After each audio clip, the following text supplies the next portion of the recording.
कराची में भिटाइयाबाद वारे इलाइक़े में गुम थियल नीगरी के पुलिस बाज़ियाब करण जी दावा कई है।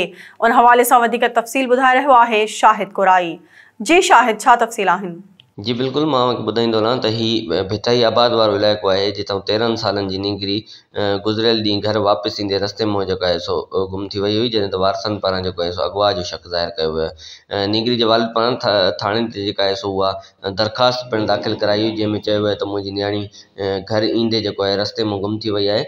जॾहिं त मां तव्हांखे इहो ॿुधाईंदो हलां त नीगरीअ जे वालिद जो इहो बि चवणु आहे त नीगरी जेका आहे पाड़े वारनि ॾे जेको आहे सो ईंदी वेंदी हुई, जॾहिं त असांखे शक आहे त उन्हनि पाड़े वारनि जेको आहे असांजी नीगरी खे जेको आहे सो उहा अगवा करायो आहे। जॾहिं त मां तव्हांखे ॿुधाईंदो हलां, ॿिए पासे SHO मलीर कैंट अदनान बुखारी जी ख़ासि हिदायतनि ते SI आहे मीर हसन सोलंकी, उन पारां जेको आहे सो कार्रवाई कंदे पाड़े मां जांच कई वई त उन में हिकु नौजवान खे जेको आहे सो पिणु गिरफ़्तार करे वरितो। गिरफ़्तार करण खां पोइ उन नौजवान खां पुछा गुछा कई वई त उन ते जेको आहे सो नीगरी जेका आहे सो उहा कराची जे गुलिस्तान जोहर वारो इलाइक़ो आहे ब्लॉक 11, उतां जेको आहे सो हिकु घर मां जेको आहे उन्हनि नीगरी खे जेको आहे सो बाज़ियाब करायो आहे। जॾहिं त छोकिरे जो इहो पिणु चवणु आहे त 13 सालनि जी सवेरा ऐं मां जेको आहे सो पाण में प्यारु कंदा हुआसीं, जेको शादी करण लाइ सभु कुझु कयो आहे। जॾहिं त पुलिस पारां जेका आहे सो उहा कार्रवाई कंदे उन छोकिरी खे बाज़ियाब कराए जेको आहे सो पंहिंजे वारसनि हवाले कयो वियो आहे। जी।